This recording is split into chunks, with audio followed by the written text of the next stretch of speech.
नमस्कार दोस्तों, मैं आपका एक बार फिर से स्वागत करता हूं अपने YouTube channel Galav commerce classes में। गालव कॉमर्स क्लासेज द्वारा जो ऑनलाइन कोचिंग की फैसिलिटी अवेलेबल कराई गई है, उसमें क्लास 12th की आज 5th क्लास है, जिसमें आज का हमारा टॉपिक है types of issue of shares. अंशों के निर्गमन, जो अंशों का निर्गमन है उसके प्रकार हमें बताने हैं कि कितने टाइप से शेयर्स को इशू किया जा सकता है। इसमें फर्स्ट है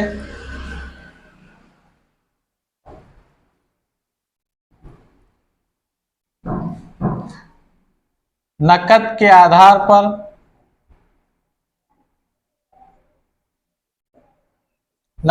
आधार पर अंशों का निर्गमन।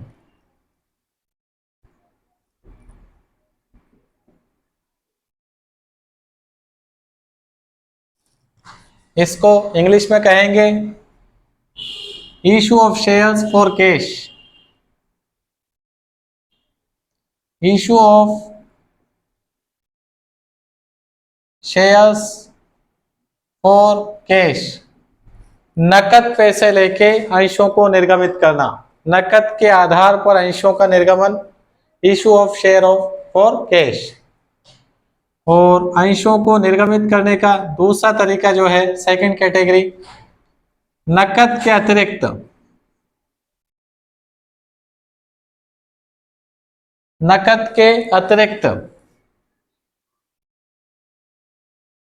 अन्य किसी प्रतिफल के आधार पर अन्य अंशों का निर्गमन। अन्य किसी प्रतिफल के आधार पर, नकद के अतिरिक्त अन्य किसी प्रतिफल के आधार पर अंशों का निर्गमन। इशू ऑफ शेयर्स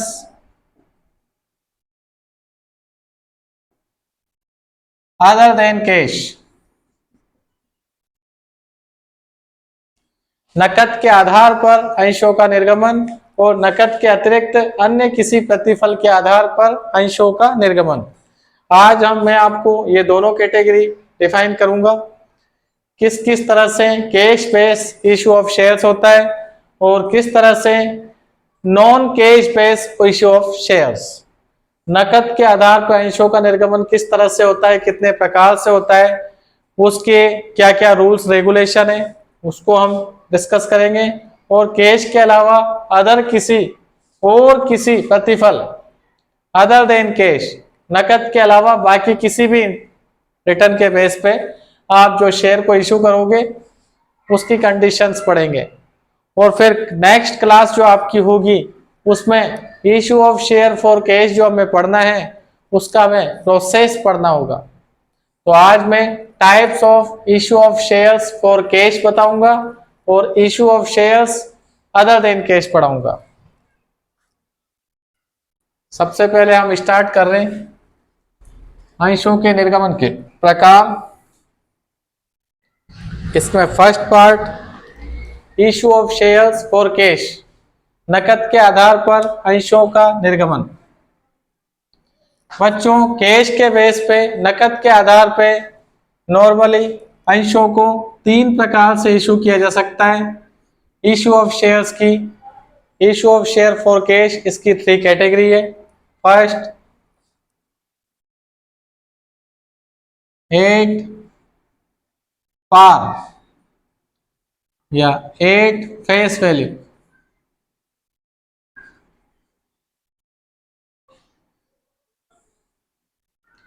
सम मूल्य पर निर्गमन।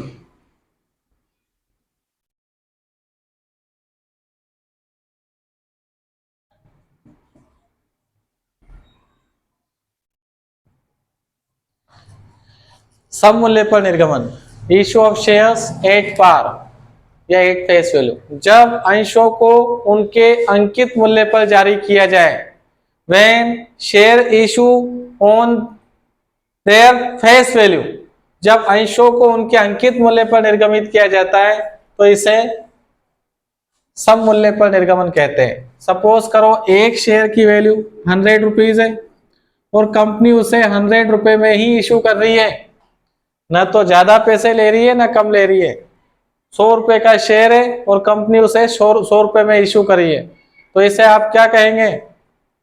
सम मूल्य पर निर्गमन,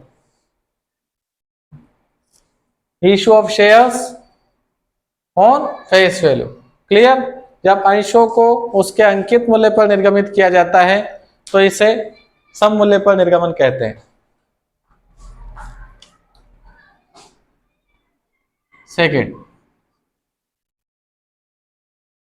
8 प्रीमियम।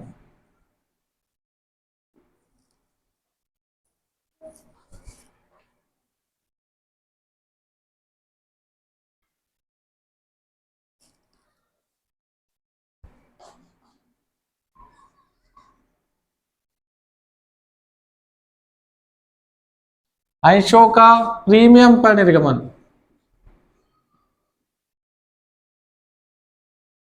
प्रीमियम पर निर्गमन जब किसी शेयर्स को उसकी फेस वैल्यू से ज्यादा वैल्यू पे इशू किया जाए, when issue price of shares more than face value, जब अंशों को उसके अंकित मूल्य से ज्यादा मूल्य पर निर्गमित किया जाता है तो इस प्रकार का निर्गमन प्रीमियम पर निर्गमन कहलाता है। सपोज करो एक शेयर्स की फेस वैल्यू 100 रुपए और हम उसे 140 रुपए में इशू कर रहे हैं। 100 रुपए का शेयर कंपनी 140 रुपीज में इशू कर रही है, तो जो 40 रुपए ज्यादा में इशू कर रही है उससे हम क्या करेंगे? कहेंगे 40 रुपए प्रीमियम पे इशू। अगर एक शेयर 100 रुपए का है और कंपनी उसे 600 रुपए में इशू कर रही है, तो 100 रुपए के शेयर को कंपनी 600 रुपए में इशू कर रही है, तो जो 500 एक्स्ट्रा अमाउंट ले रही है कंपनी उसे क्या कहेंगे? ₹500 प्रीमियम पर शेयर। हर शेयर को 500 रुपए प्रीमियम पे इशू किया गया। 100 रुपए का शेयर है, 500 रुपए प्रीमियम ले रहे हैं, टोटल मिला के 100 प्लस 500 600 रुपए। तो जिस शेयर्स को फेस वैल्यू से ज्यादा प्राइस पे इशू किया जाए, तो जितनी ज्यादा प्राइस पे इशू होता है उसे प्रीमियम पे इशू करते हैं। एक इंपॉर्टेंट बात हमेशा याद रखना, प्रीमियम की कोई लिमिट नहीं होती है। 100 रुपए का एक शेयर है और अगर उस शेयर्स को कोई 10,000 रुपए में भी कंपनी इशू कर रही है और पब्लिक खरीदने को तैयार है, तो 9,900 रुपए प्रीमियम मानी जाएगी। मतलब प्रीमियम की कोई लिमिट नहीं होती है, no limit for premium.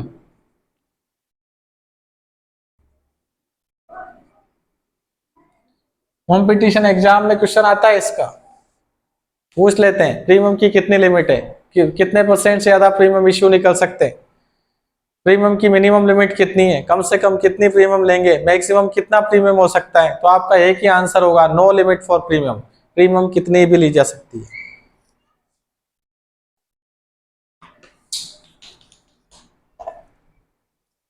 Third category, discount. 8 discount. Discount अंशों का बट्टे पर निर्गमन।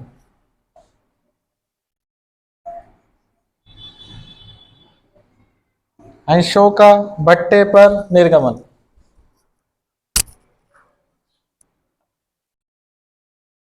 अंशों का बट्टे पर निर्गमन किसी भी शेयर को 100 रुपए का शेयर है, वो सपोज करो उसे हम 95 में इशू कर रहे हैं, तो 5 रुपए कम में इशू कर रहे हैं हम इस शेयर को। तो जितने रुपए कम में हम इशू कर रहे हैं उसे आप issue of share at discount कहेंगे। 5 रुपए बट्टे पर निर्गमन, इशू ऑफ शेयर्स एट ₹5 पर शेयर डिस्काउंट।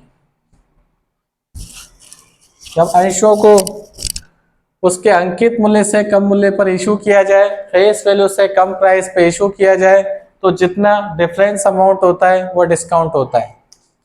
यहाँ इंपॉर्टेंट बात यह है, maximum limit of discount. Premium की कोई लिमिट नहीं होती है, लेकिन डिस्काउंट की लिमिट होती है। Maximum limit of discount 10% on face value.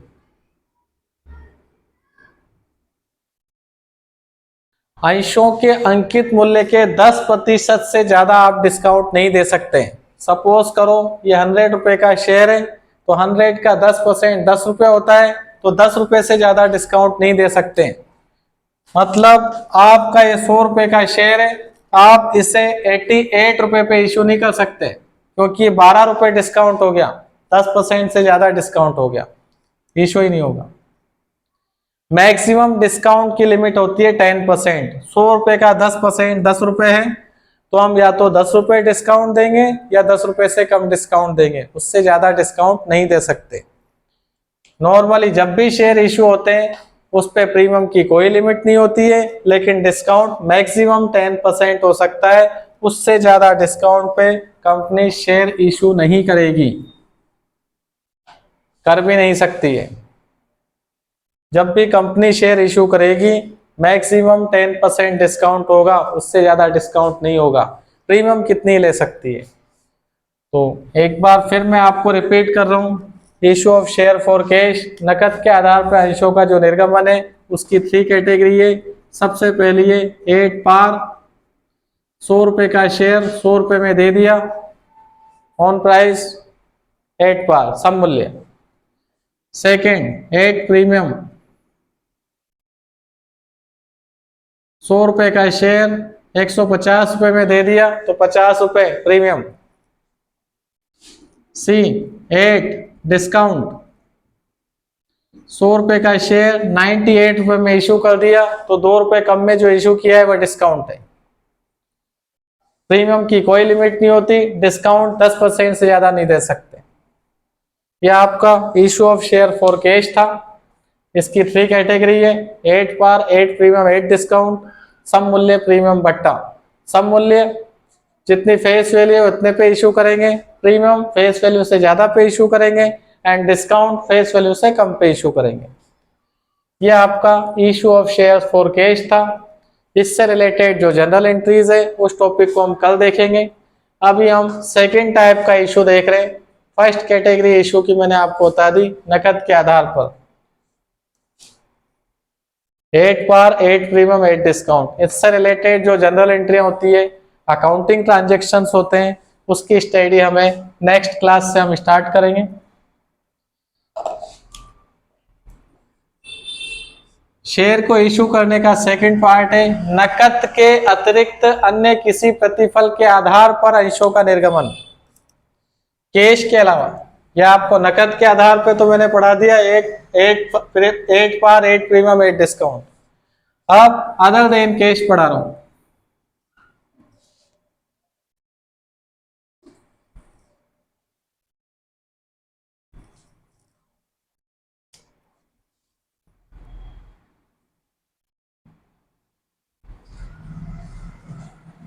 नकद के अतिरिक्त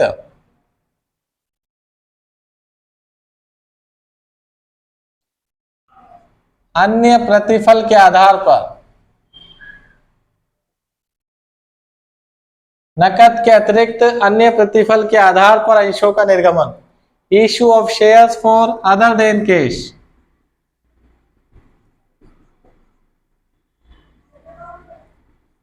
नकद के अलावा अन्य किसी प्रतिफल के आधार पर अंशों का निर्गमन, मतलब कैश के अलावा बाकी कुछ भी ले सकते हैं शेयर इशू करना।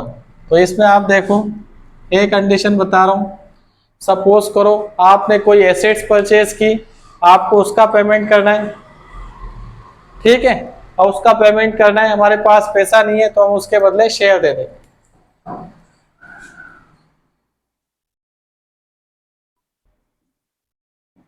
एसेट्स अकाउंट डेबिट, एसेट्स की प्राइस लिख देंगे,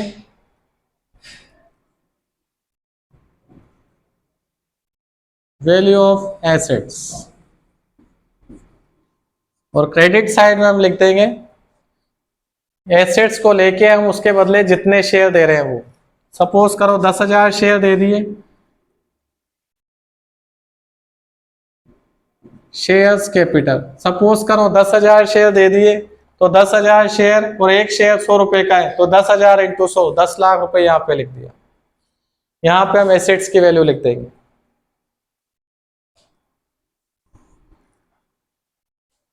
एक एग्जांपल से क्लियर कर रहे हैं।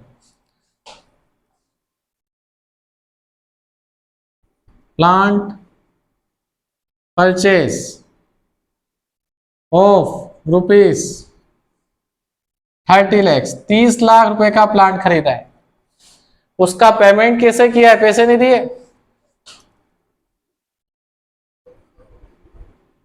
Payment made by issue of 28,000 equity shares at the rate of 100। 30,000 रुपए का आपने प्लांट खरीदा है, 30 लाख रुपए का, सॉरी 30 लाख रुपीज, 30 लाख रुपए का आपने प्लांट खरीदा है, उसका पेमेंट कैश नहीं किया, उसके बदले आपने शेयर दे दिए 28,000 शेयर 100 रुपए वाले। तो एसेट्स लेके आप पैसे नहीं दे रहे हो, शेयर दे रहे हो, तो अदर देन कैश हो गया। तो इसकी हम जर्नल एंट्री करेंगे। मैंने आपसे कहा था assets account debit to share capital. Assets का नाम क्या है? प्लांट।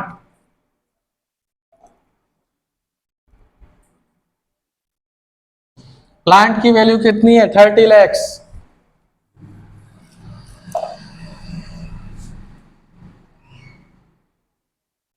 उसके बदले हम क्या दे रहे हैं? पैसे नहीं दे रहे हैं, इक्विटी शेयर्स दे रहे हैं। इक्विटी शेयर्स कितने हैं?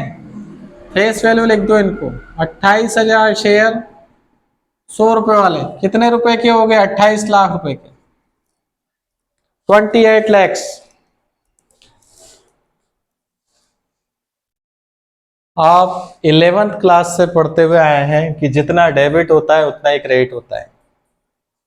30 लाख रुपीस की हमने एसेट्स लिए, उसके अगेंस्ट हमने 28 लाख के शेयर दे दिए, तो 2 लाख रुपए क्रेडिट में बच रहे हैं।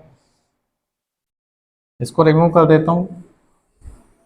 जो 2 लाख रुपए क्रेडिट में बच रहा है वो हमें लिखना है,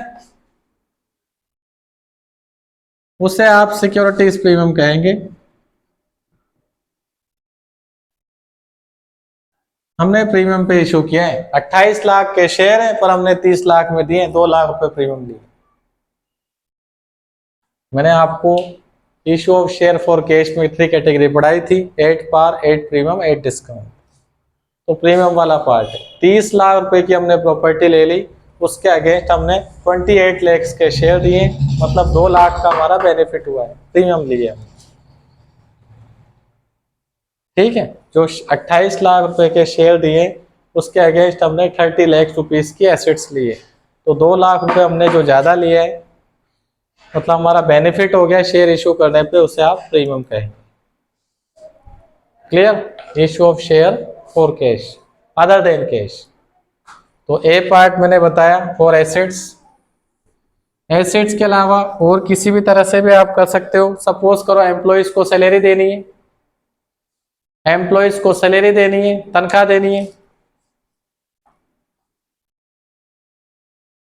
सपोज करो किसी को भी एम्प्लॉय को हमें तनख्वाह देनी है, हमारे पास पैसे नहीं है, तो उसके बदले हम शेयर्स इशू कर देंगे, शेयर्स कैपिटल। यहां पे हम लिख देंगे फेस वैल्यू, जैसे अभी 28 लाख लिखी थी, यहां पे हम शेयर का ये सैलरी लिख देंगे, वैल्यू ऑफ सैलरी। भाई 1 लाख बांटनी है, 2 लाख बांटनी है। एसेट्स परचेज की थी तो एसेट्स की वैल्यू लिखा था, सैलरी के लिए इशू कर रहे हैं तो सैलरी का अमाउंट लिख दिया, तो शेयर्स कैपिटल में शेयर की फेस वैल्यू लिख दी। अब सपोज करो ये वाला अमाउंट ज्यादा है, इधर वाला कम है, तो जो यहाँ पे बैलेंस बचेगा उसको आप सिक्योरिटीज प्रीमियम बोलोगे। वो सपोज करो सैलरी आप 1 लाख की दे रहे हो, उसके अगेंस्ट शेयर आपने 1,10,000 के दे दिए, तो डेबिट में बैलेंस बचेगा, उसे आप डिस्काउंट कहेंगे, बैलेंस। अगर आप कोई एसेट्स ले रहे हो तो एसेट्स की वैल्यू आप लिख दोगे, सैलरी के लिए शेयर इशू कर दो तो सैलरी की वैल्यू लिख दोगे, उसके अगेंस्ट जितने भी शेयर दे रहे हैं उनकी फेस वैल्यू लिख दे रहे हैं। फिर सपोज करो डेबिट का अमाउंट ज्यादा है, क्रेडिट का अमाउंट कम है, तो जितना बैलेंस बच रहा है उसे सिक्योरिटीज प्रीमियम के नाम से हम क्रेडिट कर देंगे। और सपोज करो क्रेडिट का अमाउंट हम 10,000 शेयर दे रहे हैं 100 रुपए वाले, तो 10 लाख के हो गए, जबकि सैलरी हमें 9 लाख ही बांटनी थी, तो 1,00,000 हमारे डेबिट में बैलेंस बचेगा, उसे आप डिस्काउंट से शो करोगे। ये ही है concept issue of share other than cash. Assets लेके या सैलरी के लिए या अदर एक्सपेंसेज के लिए हम शेयर दे देते हैं। बच्चों, हमारा आज का टॉपिक यही क्लियर हुआ। अब हमें कल जो टॉपिक पढ़ना है, issue of share for cash पढ़ेंगे। उसमें जनरल एंट्रीज जो होती है, कौन कौन सी जनरल एंट्रीज हमें करनी है, वो मैं आपको पढ़ाऊंगा कल के लिए। नेक्स्ट क्लास के लिए आपका topic general in case of shares issue for cash. Next class के लिए आपका टॉपिक है, हमने इशू ऑफ शेयर तो पढ़ लिया फॉर कैश और अदर देन कैश। अब issue of shares for cash के लिए जो जनरल एंट्रीज है वो हम नेक्स्ट क्लास में पढ़ेंगे। बच्चों, जितना पढ़ें उतना हमें एक बार में क्लियर हो जाए, ये मेरा मेन टारगेट है। धीरे धीरे पढ़ें, लेकिन जो पढ़ना है आपके माइंड में सेट हो जाए। तो मैंने आज का आपका टॉपिक क्लियर कर दिया है। नेक्स्ट क्लास आपकी issue of share for cash, उसकी जनरल एंट्रीज से रिलेटेड होगी, कौन कौन सी जनरल एंट्रीज करनी है। क्लियर? आज की क्लास को यही कंप्लीट करते हैं। धन्यवाद। जय हिंद।